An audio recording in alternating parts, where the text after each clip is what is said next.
Hi friends, ಎಲ್ಲರಿಗೂ ನಮಸ್ಕಾರ. ಬನ್ನಿ ಫ್ರೆಂಡ್ಸ್, ಶಾರದೆ ಸೀರಿಯಲ್ನ ತ್ರಿವೇಣಿ ಸಂಗಮ ಸಂಚಿಕೆಯಲ್ಲಿ ಏನಾಗ್ತಿದೆ ಅಂತ ನೋಡ್ಕೊಬರೋಣ. ಅದಕ್ಕೂ ಮುಂಚೆ ಯಾರೆಲ್ಲ ನನ್ನ ವಿಡಿಯೋ ನೋಡ್ತಾ ಇದ್ದೀರಾ ಫ್ರೆಂಡ್ಸ್, ಅವರೆಲ್ಲ ಪ್ಲೀಸ್ ಪುಟ್ಟದೊಂದು ಲೈಕ್ ಮಾಡಿ, ಹಾಗೆ ಫಾಲೋ ಮಾಡೋದನ್ನ ಮರಿಬೇಡಿ. ಬನ್ನಿ ಸ್ಟಾರ್ಟ್ ಮಾಡೋಣ. ಫ್ರೆಂಡ್ಸ್, ಮೊದಲಿಗೆ ಇಲ್ಲಿ ಸಿದ್ದು ಕೃಷ್ಣನ ಸಮಾಧಾನ ಮಾಡಿ ಮದುವೆ ಮನೆಗೆ ಕರ್ಕೊಂಡು ಹೋಗ್ತಾ ಇರಬೇಕಾದ್ರೆ ಕಾರಲ್ಲಿ ಕೂತ್ಕೊಂಡು ಹೇಳ್ತಾ ಇರ್ತಾನೆ, ಇಲ್ಲಿ ನಾನು ನಿನ್ನ ಮದುವೆಗೆ ಕ್ಯಾಟರಿಂಗ್ ಸರ್ವಿಸ್ ಮಾಡೋಕ್ಕೆ ಅಂತ ಬಂದಿದ್ದೀನಿ ಕೃಷ್ಣ. ಆದರೆ ಒಬ್ಬ ಕೆಲಸಗಾರನಾಗಿ ನಿನ್ನ ಹತ್ರ ನಾನು ಮಾತಾಡ್ತಾ ಇಲ್ಲ, ನಿನ್ನ ಚೈಲ್ಡ್ಹುಡ್ ಫ್ರೆಂಡ್ ಆಗಿ ನಿನಗೆ ಒಂದು ಸಜೆಷನ್ ಕೊಡ್ತಾ ಇದ್ದೀನಿ. ದಯವಿಟ್ಟು ನೀನು ಈ ರೀತಿ ಮುಖನ ಗಂಟಾಕೊಂಡು ಇರಬೇಡ ಕಣೋ. ನೋಡೋಕ್ಕೆ ತುಂಬ ಕಷ್ಟ ಆಗುತ್ತೆ.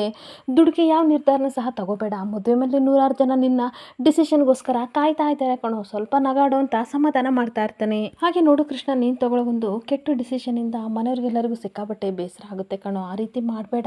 ನನ್ನ ಮಾತಿಂದ ನಿನಗೆ ಕಿರಿಕಿರಿ ಆದರೆ ದಯವಿಟ್ಟು ಕ್ಷಮಿಸು ಅಂತ ಹೇಳ್ತಾ ಇದ್ರೆ ಏನು ಮಾತಾಡದೆ ಸೈಲೆಂಟ್ ಆಗಿ ಕೃಷ್ಣ ತನ್ನ ಪಾಡಿಗೆ ತಾನು ಕೂತ್ಕೊಂಡಿರ್ತಾನೆ. ಹಾಗೆ ಮುದ್ದೆ ನಿನಗೆ ತುಂಬಾನೇ ಅನಿವಾರ್ಯತೆ ಕಣೋ. ನಿನ್ನ ಎಮೋಷನ್ ಫೀಲಿಂಗ್ಸ್ಗಿಂತ ರಾತನ ಮದುವೆದಲ್ಲಿ ಅರ್ಥ ಇದೆ, ಅರ್ಥ ಮಾಡ್ಕೊಳ್ಳೋ. ನಿಮ್ಮ ತಾಯಿ ಮಹಾಲಕ್ಷ್ಮಿ ಅವ್ರಿಗೋಸ್ಕರನಾದರೂ ಆರೋಗ್ಯ ಸುಧಾರಿಸ್ಕೊಳ್ಳುತ್ತೆ ಅನ್ನೋ ಒಂದು ಖುಷಿಗೋಸ್ಕರನಾದರೂ ಈ ಮದುವೆ ಆಗು ಅಂತ ಹೇಳ್ತಾ ಇದ್ರೆ ಕೃಷ್ಣ ಆಶ್ಚರ್ಯದಿಂದ ಸಿದ್ದು ಮುಖನ ನೋಡ್ತಾ ಇರ್ತಾನೆ. ಹಾಗೆ 5 ವರ್ಷದಿಂದ ನೀನು ಎಲ್ಲಿ ಮದುವೆ ಆಗದಲ್ಲಿ ಹಾಗೆ ಉಳ್ಕೊಬಿಡ್ತೀಯೋ ಅಂತ ಕಾಯ್ತಾ ಇದ್ರು. ಆದರೆ ಇವಾಗ ಒಂದು ಗ್ರೀನ್ ಸಿಗ್ನಲ್ ಕೊಟ್ಟಿದ ತಕ್ಷಣ ಆ ತಾಯಿ ಹೃದಯ ಲವಲವ ಅಂತ ಒದ್ದಾಡ್ತಾ ಇದ್ದಿದ್ದು ಇವಾಗ ತುಂಬ ಖುಷಿಯಿಂದ ಇದೆ ಕಣೋ. ಪ್ಲೀಸ್ ಕಣೋ, ಆ ಗ್ರೀನ್ ಸಿಗ್ನಲ್ಗೋಸ್ಕರ ಇಷ್ಟು ವರ್ಷ ಅವ್ರು ಕಾಯ್ತಾ ಇದ್ರು. ಇವಾಗಾದರೂ ಅವ್ರ ಆರೋಗ್ಯ ಸುಧಾರಿಸ್ತಿದೆ, ಅದಕ್ಕೆ ನೀನು ತುಂಬ ಖುಷಿ ಪಡೋ ಕೃಷ್ಣ ಅಂತ ಹೇಳ್ತಾ ಇರ್ತಾನೆ. ಹಾಗೆ ಕೃಷ್ಣ, ನೀನೇನಾದರೂ ಮದುವೆ ಮನೆಯಿಂದ ಹೊರಟೋದ್ರೆ ಆ ತಾಯಿ ಹೃದಯ ನಿಜವಾಗ್ಲೂ ತಡ್ಕೊಳ್ಳಲ್ಲ ಕಣೋ. ವಿಲವಿಲ ಅಂತ ಒದ್ದಾಡುತ್ತೋ. ದಯವಿಟ್ಟು ಒಂದು ಸರಿಯಾದ ನಿರ್ಧಾರಕ್ಕೆ ಬಾರೋ, ಮದುವೆ ಮನೆಯಿಂದ ಓಡೋಗ್ಬೇಡ ಕಣೋ ಅಂತ ತುಂಬ ರಿಕ್ವೆಸ್ಟ್ ಮಾಡ್ಕೊಂಡು ಸಿದ್ದು ಹೇಳ್ತಾ ಇದ್ರೆ ಸೈಲೆಂಟಾಗಿ ಅವ್ರ ಮಾತೆಲ್ಲ ಸಹ ಕೃಷ್ಣ ಕೇಳ್ಕೊಡ್ತಾ ಕೂತ್ಕೊಂಡಿರ್ತಾನೆ. ಹಾಗೆ ಕೃಷ್ಣ ತುಂಬ ಬೇಜಾರಿಂದ ಈ ಪರಿಸ್ಥಿತಿ ತುಂಬಾನೇ ಸುಲಭದಲ್ಲ ಕಣೋ ಅಂತ ಅಂದಾಗ, ಅದು ನನಗೆ ಗೊತ್ತು ಸಿಕ್ಕಾಬಟ್ಟೆ ಕಷ್ಟ, ಆದರೆ ನಿನ್ನ ಕಷ್ಟಕ್ಕೆ ಬೆನ್ನನ್ನು ತೋರಿಸ್ಬೇಡ ಕಣೋ. ರಾಧವನ್ನವರು ನಿನ್ನ ದೇವರು ಅಂತ ಅಂದ್ಕೊಂಡಿದ್ದಾರೆ ಕಣೋ. ಎಷ್ಟೋ ವರ್ಷಗಳಾದ್ಮೇಲೆ ತನ್ನ ಮಗಳಿಗೆ ಒಳ್ಳೆ ಸಂಬಂಧ ಬಂದಿದೆ ಅಂತ ತುಂಬ ಖುಷಿಯಾಗಿದ್ದಾರೆ ಕಣೋ. ಇಂಥ ಸಂಬಂಧನ ಹಾಳು ಮಾಡ್ಕೋಬೇಡ, ಈ ಸಂಬಂಧನ ನಿನ್ನ ಹೆಗ್ಲ ಮೇಲೆ ಹಾಕೊಳ್ಳೋ ಪ್ಲೀಸ್ ಅಂತ ಸಿಕ್ಕಾಬಟ್ಟೆ ರಿಕ್ವೆಸ್ಟ್ ಮಾಡ್ಕೊಂಡು ಸಿದ್ದು ಅವನ ಹತ್ರ ಕೇಳ್ಕೊತಾ ಇರ್ತಾನೆ. ಹಾಗೆ ನಿನಗಿರೋದು ಕೃಷ್ಣ ಒಂದೇ ದಾರಿ, ಇದರಲ್ಲಿ ನೀನು ಸರಿಯಾಗಿ ಹೋದ್ರೆ ಮಂಟಪಕ್ಕೆ ಖಂಡಿತ ಹೋಗ್ತೀಯ ಅಂತ ಸಿದ್ದು ಹೇಳ್ತಾ ಇದ್ರೆ ಕೃಷ್ಣ ಯೋಚನೆ ಮಾಡ್ತಾ ಇರ್ತಾನೆ.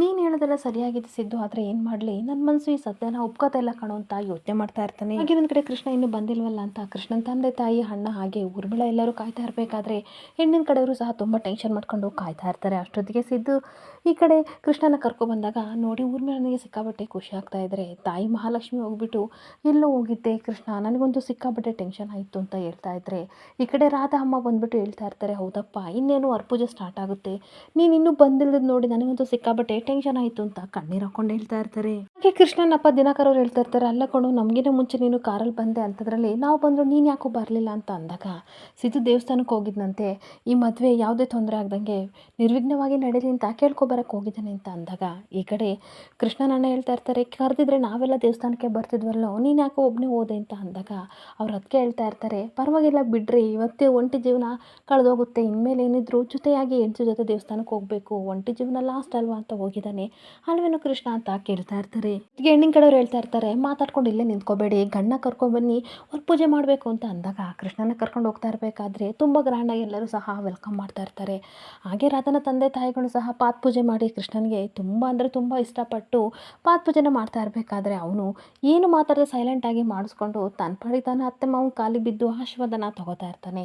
ಹಾಗೆ ಪಾದ ಪೂಜೆ ಮಾಡಿದ ತಕ್ಷಣ ಈ ಕಡೆ ಹೆಣ್ಣನ್ನು ಕರ್ಕೊ ಬರ್ತಾ ಇರಬೇಕಾದ್ರೆ ರಾಧಾ ಅಂತೂ ಸಿಕ್ಕಾಬಟ್ಟೆ ಖುಷಿಯಿಂದ ಕೃಷ್ಣನ ಮುಖನ ನೋಡ್ತಾ ಇದ್ರೆ ಕೃಷ್ಣ ಏನು ಮಾತಾಡದೆ ಸೈಲೆಂಟಾಗಿ ನಿಂತಿರ್ತಾನೆ. ತನ್ನ ಪಾಡಿಗೆ ತಾನು ರಾಧಾ ಬಂದು ತನ್ನ ಅತ್ತೆ ಮಾವು ಕಾಲಿಗೆ ಬಿದ್ದು ಆಶೀರ್ವಾದನ ತಗೋತಾ ಇರಬೇಕಾದ್ರೆ ಮಹಾಲಕ್ಷ್ಮಿ ಹಾಗೆ ದಿನಕರ್ ಇಬ್ಬರು ಸಹ ಅವಳಿಗೆ ಆಶೀರ್ವಾದ ಮಾಡ್ತಾ ಇರ್ತಾರೆ. ಹಾಗೆ ಆಶೀರ್ವಾದ ಮಾಡ್ತಾ ಇರಬೇಕಾದ್ರೆ ದಿನಕರು 100 ವರ್ಷ ಸುಖವಾಗಿ ಬಾಳಮ್ಮ ರಚನಾ ಅಂತ ಅಂದಾಗ ಮದುವೆಗೆ ಬಂದಿರೋ ಎಲ್ಲ ಗೆಸ್ಟ್ಗಳು ಶಾಕ್ ಆಗಿ ದಿನಕರನ್ನ ನೋಡ್ತಾ ಇರಬೇಕಾದ್ರೆ ಊರ್ಮಿಳ ಕೈ ಟಚ್ ಮಾಡಿ, ಮಾವ ಏನು ಹೇಳ್ತಿದ್ದೀರಾ ಅಂತ ಅಂದಾಗ ಅಯ್ಯೋ ಮರ್ತ್ಬಿಟ್ಟು ಅಂದ್ಬಿಟ್ಟೆ, ಸುಖವಾಗಿ ಬಾಳಮ್ಮ 100 ವರ್ಷ ರಾಧಾ ಅಂತ ಅಂದಾಗ ಈ ಕಡೆ ಶರ್ಮಿಳಾ ಯೋಚನೆ ಮಾಡ್ತಾ ಇರ್ತಾಳೆ, ಅಲ್ಲ ಈ ದುಡ್ಡಿರೋರ್ಗೆ ಹಿಂಗೇನಾ, ದುಡ್ಡೆಲ್ಲಿದೆ ಅಂತ ಮಾತ್ರ ತುಂಬ ಚೆನ್ನಾಗಿ ನೆನಪಾಗುತ್ತೆ, ಆದರೆ ಇಲ್ಲಿ ಏನೋ ಒಂದು ದೊಡ್ಡ ಸಮಸ್ಯೆ ಇದೆ ಅಂತ ನನಗೆ ಅನ್ನಿಸ್ತಾ ಇದೆ.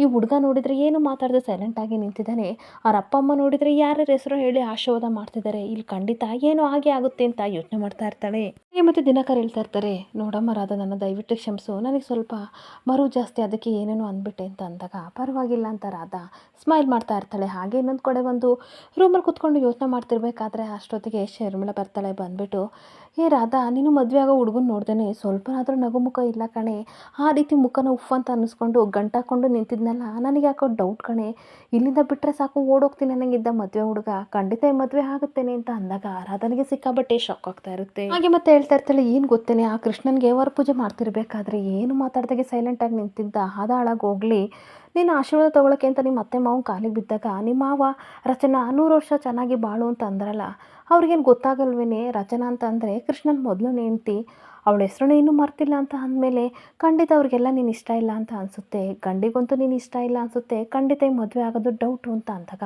ತುಂಬ ಶಾಕಾಗಿ ಆಶ್ಚರ್ಯದಿಂದ ಈ ಕಡೆ ಶರ್ಮಿಳ ಮುಖನ ರಾಧಾ ನೋಡ್ತಾ ಕುತ್ಕೋತಾಳೆ. ಹೀಗೆ ಮತ್ತೆ ಹೇಳ್ತಾ ಇರ್ತಾಳೆ, ಕೃಷ್ಣನ ಮನಸ್ಸಲ್ಲಿ ಬರೀ ರಚನಾ ಕಣ ಇರೋದು, ನೀನು ಖಂಡಿತ ಅವ್ರ ಮನಸ್ಸಲ್ಲಿ ಹೋಗಿ ಜಾಗನ ಪಡ್ಕೊಳಕ್ಕಾಗಲ್ಲ ಅಂತ ಅನ್ಬೇಕಾದ್ರೆ ಅಷ್ಟೊತ್ತಿಗೆ ರಾಧಾ ಅಮ್ಮ ಬಂದ್ಬಿಟ್ಟು, ಶರ್ಮಿಳಾ ಬಾಯಿ ಮುಚ್ಚು, ಏನು ಮಾತಾಡ್ತಿದ್ಯಾ, ಯಾರ ಹತ್ರ ಏನು ಮಾತಾಡಬೇಕು ಅಂತ ನಿನಗೆ ಗೊತ್ತಾಗಲ್ವಾ, ಶುಭ ಕಾರ್ಯ ನಡೀತಿರ್ಬೇಕಾದ್ರೆ ಮಂಗಳ ಕಾರ್ಯ ಮಾತಾಡೋ ರೀತಿ ಆಡ್ತಿದೆಯಲ್ಲ, ಅಪಶಕನ ನುಡಿತಿದೆಯಲ್ಲ ಯಾಕೆ ಅಂತ ಅನ್ಬೇಕಾದ್ರೆ, ಅಯ್ಯೋ ನಾನೇನು ಮಾತಾಡಿದೆ, ಮಾತಾಡಬಾರ್ದು ಏನಾದರೂ ಮಾತಾಡಿದ್ನ, ಇರೋದನ್ನೇ ತಾನೇ ಹೇಳ್ತಾ ಇರೋದು ಅಂತ ಶರ್ಮಿಳಾ ಹೇಳ್ತಾ ಇರ್ತಾಳೆ. ಹಾಗೆ ಅಲ್ಲ, ನಾನು ಇರೋದು ತಾನೇ ಹೇಳಿದ್ದು, ನೀವೇ ನೋಡಿದ್ರಲ್ವಾ, ನಾನು ಕಣ್ಣಾರ ನೋಡಿದ್ದೀನೋ ಹೇಳ್ತಾ ಇದ್ದೀನಿ, ಮದುವೆ ಹುಡುಗ ಅಂತ ಅಂದಮೇಲೆ ಸ್ವಲ್ಪ ಸ್ಮೈಲ್ ಆದರೂ ಮಾಡಬೇಕಲ್ವಾ, ಆ ರೀತಿ ಮುಖನ ಉಫ್ ಅಂತ ಗಂಟಾಕೊಂಡಿದ್ರಲ್ವಾ ಅಂತ ಅಂದಾಗ ರಾಧಾ ಅಮ್ಮ ಕೋಪ ಮಾಡ್ಕೊಂಡು ಹೇಳ್ತಾ ಇರ್ತಾರೆ, ಅವ್ರು ಹೇಗಾದರೂ ಇರಲಿ ನಿನಗೇನು ಆಗಬೇಕಾಗಿರೋದು, ಅವ್ರು ಇರೋದೇ ಹಾಗೆ ಅಂತ ಅನಿಸುತ್ತೆ, ಏನು ಮದುವೆ ಅಂತಂದರೆ ಕುಣ್ಕೊಂಡು ನಲ್ದಾಡ್ಕೊಂಡು ಇದ್ರೆ ನಾ ಮದುವೆನ, ಅವ್ರ ಲೈಫು ಅವ್ರಿಷ್ಟ ಬಿಟ್ಟಾಕು ಅಂತ ಬೈತಾ ಇರ್ತಾಳೆ. ಹಾಗೆ ಇಲ್ಲಿ ಸಲದನ್ನೆಲ್ಲ ಹೇಳ್ತಾಳೆ, ನಾ ತುಂಬಬೇಡ ಆಯಿತಾ, ಏನು ಕೆಲಸ ಇದೆ ಅದನ್ನು ಮೊದಲು ನೋಡೋಗು ಅಂತ ಬೈದು ಹೇಳ್ತಾ ಇರಬೇಕಾದ್ರೆ ಶರ್ಮಿಳಾ, ಸರಿ ಆಯಿತು ಬಿಡಿ, ನಿಮಗೆ ಒಳ್ಳೇದು ಮಾಡೋಣ ಅಂತ ಬಂದೆ, ನೀವು ಕೇಳೋಕೆ ರೆಡಿ ಇಲ್ಲ ಅಂತ ಅಂದರೆ ನಾನೇನು ಮಾಡೋಕ್ಕಾಗಲ್ಲ,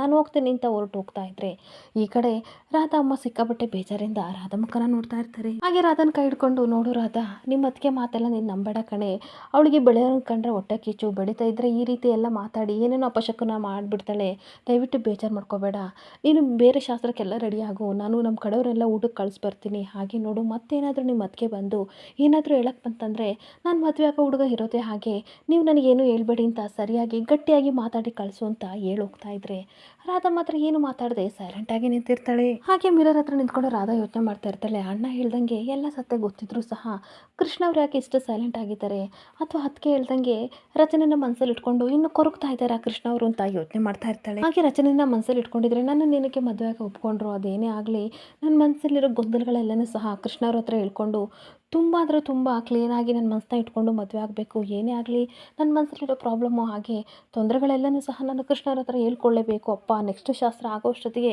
ನನ್ನ ಪ್ರಾಬ್ಲಮ್ ಎಲ್ಲನೂ ಹೇಳ್ಕೋಬೇಕು ಅಂತ ಡಿಸೈಡ್ ಮಾಡ್ಕೋತಾಳೆ. ಹಾಗೆ ಒಂದು ಕಡೆ ಭುವಿ ಲೈಟಿಂಗ್ಸ್ ಎಲ್ಲ ನೋಡಿ ಸಿಕ್ಕಾಪಟ್ಟೆ ಖುಷಿಪಟ್ಟು, ವಾವ್ ಇವ್ರ ಮದುವೆಯಲ್ಲಿ ಎಷ್ಟು ಚೆನ್ನಾಗಿದೆ ಲೈಟಿಂಗ್ಸ್ ಅಂತ ನೋಡ್ತಾ ಬರ್ತಿರ್ಬೇಕಾದ್ರೆ ಅಲ್ಲಿ ಸ್ವಿಮ್ಮಿಂಗ್ ಪೂಲ್ ನೋಡಿಕೊಂಡು ತುಂಬ ಖುಷಿ ಪಡ್ತಿರ್ಬೇಕಾದ್ರೆ ಸಡನ್ನಾಗಿ ದೀಪು ಬಂದು ಅವಳ ಕಣ್ಣನ್ನು ಮುಚ್ಚಿಬಿಡ್ತಾಳೆ. ಯಾರು ನೀವು ಬಿಡಿ ಬಿಡಿ ಅಂತ ಅನ್ಬೇಕಾದ್ರೆ ಅಷ್ಟೊತ್ತಿಗೆ ಶಾರದಾ ಬಂದ್ಬಿಟ್ಟು ಅವಳ ಕಣ್ಣ ಏನಕ್ಕೆ ಮುಚ್ಚಿದೆ ದೀಪು ಬಿಡು ಅಂತ ಅಂದಾಗ, ಸುಮ್ಮನೆ ಇರಮ್ಮ, ಸುಮ್ಮನೆ ತಮಾಷೆಗೆ ಕಣ್ಣು ಮುಚ್ಚಿದೆ ಅಷ್ಟೇ, ನೋಡೋಣ ಕಣ್ಣು ಹಿಡ್ತಾಳ ಅಂತ ಅನ್ಬೇಕಾದ್ರೆ ಶಾರದಾ ನಗಾಡ್ಕೊಂಡು ಹಾಗೆ ನಿಂತ್ಕೊಬಿಡ್ತಾಳೆ. ಅಷ್ಟೊತ್ತಿಗೆ ದೀಪು ಮುಚ್ಚಿರೋ ಕೈನ ಬಿಟ್ಟ ತಕ್ಷಣ, ಹಾಯ್ ದೀಪು, ನಿನ್ನನ್ನು ನೋಡಿ ನನಗೆ ಎಷ್ಟು ದಿನ ಆಯಿತು, ತುಂಬ ಖುಷಿ ಆಗ್ತಿದೆ ಅಂತ ಅಂದಾಗ, ನನ್ನನ್ನು ನೆನ್ಪಿಟ್ಕೊಂಡಿದ್ದೀಯಲ್ಲ, ನನಗೆ ಮತ್ತೆ ನನ್ನ ಹಳೆ ಫ್ರೆಂಡ್ ವಾಪಸ್ ಸಿಕ್ಕಿದ್ಲು ಅಂತ ದೀಪು ತುಂಬ ಖುಷಿ ಪಡ್ತಾ ಇರಬೇಕಾದ್ರೆ ನನಗೂ ಸಿಕ್ಕಾಬಟ್ಟೆ ಖುಷಿ ಆಗ್ತಿದೆ, ಇಬ್ಬರು ಒಟ್ಟಿಗೆ ತುಂಬ ಟೈಮ್ ಆಟಾಡೋಣ ಹಾಗೆ ಅಂತ ಹೇಳ್ತಿರ್ಬೇಕಾದ್ರೆ, ದೀಪು ನಿನಗೆ ತುಂಬ ವಿಷಯನ ನಾನು ಹೇಳಬೇಕು, ನಮ್ಮ ಅಮ್ಮಮ್ಮ ಅಡುಗೆ ಮನೆ ಬಗ್ಗೆ ಹೇಳಬೇಕು, ಹಾಗೆ ಸಮ್ಮರ್ ಕ್ಯಾಂಪ್ ಬಗ್ಗೆ ಎಲ್ಲ ಹೇಳಬೇಕು, ಬಾ ಬಾ ಆಟ ಆಡೋಣ ಅಂತ ಕರ್ಕೊಂಡು ಹೋಗ್ತಿರ್ಬೇಕಾದ್ರೆ ಸಡನ್ನಾಗಿ ಗೌರಿ ಬಂದುಬಿಟ್ಟು, ಭುವಿ ಎಲ್ಲೋಗ್ತಿದ್ಯಾ ನಿಂತ್ಕೊ ಅಂತ ಅಂದಾಗ ಶಾರದಾ ಗೌರಿ ಅವರೇ ಅಂತ ಅಂದಾಗ ಅವಳಿಗೆ ಸಿಕ್ಕಾಬಟ್ಟೆ ಆಶ್ಚರ್ಯವಾಗಿ ತುಂಬ ಖುಷಿಯಿಂದ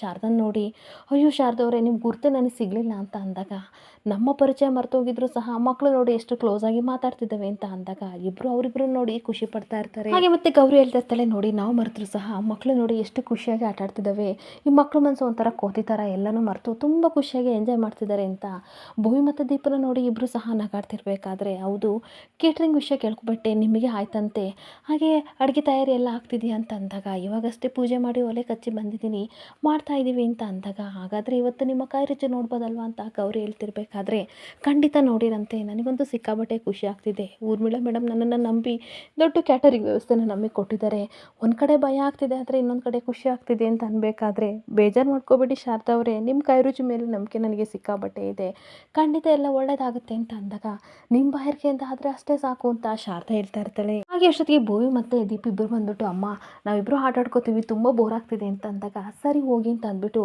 ಇಬ್ಬರು ಹುಷಾರು ಬಿದ್ದೀರಾ ಅಂತ ಇಬ್ಬರು ಹೇಳ್ಕೊಂಡು ಒಂದೇ ಸಲ ಇಬ್ಬರು ಹೇಳಿದ ತಕ್ಷಣ ಇಬ್ಬರು ಮುಖನ ನೋಡ್ಕೊಂಡು ನಗಾಡ್ತಾ ಇರ್ತಾರೆ. ಹಾಗೆ ಶಾರದಾ ಹೇಳ್ತಾ ಇರ್ತಾಳೆ, ನಮ್ಮಿಬ್ಬರು ಹೆಣ್ಮಕ್ಳು ಒಂದಲ್ಲ ಒಂದು ದಿನ ರಾಧನ್ ಥರ ಮದುವೆ ಆಗಿ ಬೇರೆ ಮನೆಗೆ ಹೋಗಲೇಬೇಕಲ್ವಾ, ಯಾಕೋ ನನ್ನ ಮನಸ್ಸು ತುಂಬ ಚನ್ನಪಡಿಕೆ ಅಂತ ಅನ್ನಿಸ್ತಿದೆ ಅಂತ ಶಾರದಾ ಅಂದಾಗ ಅವ್ರಿಗೆ ಹೇಳ್ತಾ ಇರ್ತಾಳೆ. ಹಾಗೆ ಇನ್ನೊಂದು ಕಡೆ ದೀಪು ಮತ್ತು ಭುವಿ ಇಬ್ಬರು ಸೇರ್ಕೊಬಿಟ್ಟು ಜೂಟಾಟ ಆಡ್ತಾ ಇರ್ತಾರೆ. ಅದೇ ಸಮಯಕ್ಕೆ ಕೃಷ್ಣ ನಡ್ಕೊಂಡು ಯೋಚನೆ ಮಾಡ್ಕೊಂಡು ಹೋಗ್ತಾ ಇರಬೇಕಾದ್ರೆ ಸಡನ್ನಾಗಿ ಕೂತ್ಕೊಂಡು ಒಂದು ಲೆಟ್ರ್ ಬರೀತಾ ಇರ್ತಾನೆ. ರಾಧವ್ರೆ, ನಿಮ್ಮ ಜೊತೆ ನಾನು ಮಾತಾಡಬೇಕು, ಇದು ನನ್ನ ಭವಿಷ್ಯದ ವಿಚಾರ, ದಯವಿಟ್ಟು ಈ ಕಡೆ ಮದುವೆ ಮನೆ ಹಿಂಭಾಗಕ್ಕೆ ಬನ್ನಿ, ಮಂಟಪದ ಹಿಂಭಾಗಕ್ಕೆ ಬನ್ನಿ ಅಂತ ಒಂದು ಲೆಟರ್ನ ಬರೆದ್ಬಿಟ್ಟು ಈ ಕಡೆ ಮಕ್ಕಳು ಬನ್ನಿ ಅಂತ ಕರೆದಾಗ ದೀಪು ಮತ್ತು ಭುವಿ ಇಬ್ಬರು ಹೋಗ್ಬಿಟ್ಟು ಏನು ಅಂಕಲ್ ಅಂತ ಅಂದಾಗ ನನಗೊಂದು ಸಹಾಯ ಮಾಡ್ತೀರಾ ಅಂತ ಅಂದಾಗ ಏನು ಸಹಾಯ ಮಾಡಬೇಕು ಹೇಳಿ ಅಂಕಲ್ ಅಂತ ಅನ್ಬೇಕಾದ್ರೆ ಇಲ್ಲೊಂದು ಲೆಟರ್ ಇದೆ, ಈ ಲೆಟರ್ನ ತೊಗೊಂಡೋಗಿ ಆ ಕಡೆ ರೂಮ್ ಕಾಣ್ತಿದೆಯಲ್ಲ ಅಲ್ಲಿ ಮದುವೆ ಹೆಣ್ಣಿದ್ದಾರೆ, ಅಕ್ಕನಿಗೆ ಹೋಗಿ ಲೆಟರ್ನ ಕೊಡಬೇಕು ಅಂತ ಅಂದಾಗ ಓಕೆ ನಾವು ಕೊಡ್ತೀವಿ, ನಾವು ಕೊಟ್ಟರೆ ನಮಗೇನು ಕೊಡ್ತೀರಾ ಅಂತ ಅಂದಾಗ ಚಾಕ್ಲೇಟ್ಸ್ ತಂದಿದ್ದೀನಿ ಅಂತ ಅಂದಾಗ ದೀಪು ಮತ್ತು ಈ ಕಡೆ ಭುವಿ ಸಿಕ್ಕಾಬಿಟ್ಟೆ ಖುಷಿಯಾಗಿ ಆ ಲೆಟರ್ನ ತೊಗೊಂಡು ಮದುವೆ ಹೆಣ್ಣಿಗೆ ಕೊಡೋಕ್ಕೆ ಅಂತ ಹೋಗ್ತಾ ಇರ್ತಾರೆ. ಇನ್ನೊಂದು ಕಡೆ ರಾಧಾ ರೂಮಲ್ಲಿ ಯೋಚನೆ ಮಾಡ್ತಾ ಇರ್ತಾಳೆ, ಅಯ್ಯೋ ದೇವ್ರೆ, ಎಲ್ಲರ ಕಣ್ಣು ತಪ್ಪಿಸಿ ನಾನು ಹೇಗೆ ಕೃಷ್ಣವ್ರ ಹತ್ರ ಮಾತಾಡಲಿ, ಏನಾದರೂ ಒಂದು ನನಗೆ ಸಲಹೆನ ನೀಡು ಭಗವಂತ ಅಂತ ಯೋಚನೆ ಮಾಡ್ತಾ ಇರ್ತಾಳೆ. ಜೊತೆಗೆ ದೀಪು ಮತ್ತು ಭುವಿ ಇಬ್ಬರು ಓಡ್ ಬರ್ತಿರ್ಬೇಕಾದ್ರೆ ಯಾಕೋ ಇಷ್ಟು ಸುಸ್ತಾಗಿದ್ದೀರಾ ಅಂತ ಅಂದಾಗ ಅಕ್ಕ ಮಾಮ ಈ ಲೆಟರ್ನ ನಿಮಗೆ ಕೊಡೋಕೆ ಹೇಳಿದ್ರು, ನಮಗೆ ಕೊಟ್ಟು ಅಂತ ಹೇಳಿದರು, ಕೊಟ್ಬಿಟ್ಟಿದ್ವಿ, ನಾವು ಕೊಟ್ವಿ ಅಂತ ಯಾರು ಹೇಳಬೇಡಿ ಅಂತ ಅಂದ್ಬಿಟ್ಟು ಭುವಿ ದೀಪು ಜೂಟ್ ಅಂತ ಅಂದಾಗ ಇಬ್ಬರು ಓಡೋಗ್ತಾ ಇರ್ತಾರೆ. ಏನು ಲೆಟರ್ ಅಂತ ಓದ್ತಾ ಇರಬೇಕಾದ್ರೆ ಮದುವೆ ಮನೆ ಮಂಟಪದ ಹಿಂಭಾಗಕ್ಕೆ ಬನ್ನಿ, ನಾನು ನಿಮ್ಮ ಜೊತೆ ಇಂಪಾರ್ಟೆಂಟಾಗಿ ಏನೋ ಮಾತಾಡಬೇಕು ಅಂತ ಆ ಲೆಟರ್ನ ಓದಿದ ತಕ್ಷಣ ಈ ಕಡೆ ರಾಧನಿಗೆ ಸಿಕ್ಕಾಪಟ್ಟೆ ಖುಷಿ ಆಗ್ತಾ ಇರುತ್ತೆ. ನಾನು ಮಾತಾಡಬೇಕು ಅಂತ ಅಂದ್ಕೊಂಡಿದ್ದೆ, ಸದ್ಯ ಇವರು ಲೆಟರ್ ಬರ್ತಿದ್ದಾರೆ ಅಂತ ಅಂದ್ಬಿಟ್ಟು ಮಂಟಪದ ಹಿಂಭಾಗಕ್ಕೆ ಬರ್ತಾ ಇರ್ತಾಳೆ. ಈ ಕಡೆ ಕೃಷ್ಣನು ಸಹ ತುಂಬ ಕ್ಯೂರಿಯಾಸಿಟಿಯಿಂದ ಬರ್ತಿರ್ಬೇಕಾದ್ರೆ ರಾಧಾ ಸಿಕ್ಕಾಪಟ್ಟೆ ಖುಷಿಯಿಂದ ಕೃಷ್ಣ ನೋಡೋಕ್ಕೆ ಬರ್ತಾ ಇರ್ತಾಳೆ. ಹಾಗೆ ಸಡನ್ನಾಗಿ ಬಂದ್ಬಿಟ್ಟು ಕೃಷ್ಣ, ರಾಧವ್ರೆ ಹೇಗಿದ್ದೀರಾ ಅಂತ ಕೇಳ್ತಾ ಇರಬೇಕಾದ್ರೆ ಈ ಕಡೆ ರಾಧಾ ಹೇಳ್ತಾ ಇರ್ತಾಳೆ, ಅಲ್ಲ ಏನು ಈ ರೀತಿ ಕೇಳ್ತೀನಿ, ನನ್ನನ್ನೇನಾದರೂ ಫಸ್ಟ್ ಟೈಮ್ ನೋಡ್ತಾ ಇದ್ದೀರಾ, ಹಾಗಾದರೆ ಮಂಟಪದಲ್ಲಿ ಎಲ್ಲ ಶಾಸ್ತ್ರಗಳ ಮಾಡಬೇಕಾದ್ರೆ ನಿಮ್ಮ ಜೊತೆ ಇದ್ನಲ್ಲ, ನನ್ನನ್ನು ಅಬ್ಸರ್ವ್ ಮಾಡಲಿಲ್ವಾ ಅಂತ ಅಂದಾಗ ಇಲ್ಲ ಕಣ್ರಿ, ಸಾರಿ, ನಮ್ಮಿಬ್ಬರು ಮದುವೆ ನಿಶ್ಚಯ ಆದಾಗಿಂದ ನಾನು ನೀವು ಒಟ್ಟಿಗೆ ಯಾವಾಗಲೂ ಮಾತಾಡೋ ಅವಕಾಶ ಸಿಗಲೇ ಇಲ್ಲ, ಹಾಗಾಗಿ ಸಡನ್ನಾಗಿ ಏನು ಮಾತಾಡಬೇಕು ಅಂತ ಗೊತ್ತಾಗಲಿಲ್ಲ, ಅದಕ್ಕೆ ಈ ರೀತಿ ಕೇಳಿದೆ, ಸಾರಿ ಕಣ್ರಿ ಅಂತ ಕೃಷ್ಣ ಹೇಳ್ತಾ ಇರ್ತಾನೆ. ರಾಧಾ ಹೇಳ್ತಾ ಇರ್ತಾಳೆ, ಇಟ್ಸ್ ಓಕೆ, ಪರವಾಗಿಲ್ಲ, ನೀವು ನನ್ನ ಜೊತೆ ಮಾತಾಡ್ತಿರಲ್ಲ ಅದೇ ನನಗೆ ದೊಡ್ಡ ಖುಷಿ ಅಂತ ಅಂದಾಗ ನಿಮ್ಮ ಹತ್ರ ಇಂಪಾರ್ಟೆಂಟ್ ಒಂದು ವಿಷಯ ಮಾತಾಡಬೇಕು ಅದಕ್ಕೆ ಕರೆದೆ ಅಂತ ಅಂದಾಗ ನಾನು ನಿಮ್ಮ ಹತ್ರ ಇಂಪಾರ್ಟೆಂಟ್ ಏನು ಹೇಳಬೇಕು ಅದಕ್ಕೆ ಬಂದೆ ಅಂತ ರಾಧಾ ಹೇಳ್ತಾ ಇರ್ತಾಳೆ. ಸರಿ, ಹಾಗಾದರೆ ನೀವೇ ಹೇಳಿ, ಲೇಡೀಸ್ ಫಸ್ಟ್ ಅಂತ ಅಂದಾಗ ಯಾಕೆ ಯಾವಾಗಲೂ ಹೆಣ್ಮಕ್ಳು ಫಸ್ಟ್ ಹೇಳಬೇಕಾ, ಪರವಾಗಿಲ್ಲ ನೀವೇ ಹೇಳಿ ಅಂತ ಅಂದಾಗ ತನ್ನ ಮನಸ್ಸಲ್ಲಿರೋ ಘಟನೆ ಸತ್ಯ ಎಲ್ಲನೂ ಹೇಳ್ತಾ ಇರಬೇಕಾದ್ರೆ ರಾಧಾ ಅವ್ನ ಮಾತನ್ನ ಕೇಳ್ಕೊಂಡು ಶಾಕ್ ಆಗಿ ನಿಂತ್ಕೊಬಿಡ್ತಾಳೆ. ಇಲ್ಲಿಗೆ ಸಂಚಿಕೆ ಎಂಡ್ ಆಗ್ತಿದೆ. Thank you for the watching friends.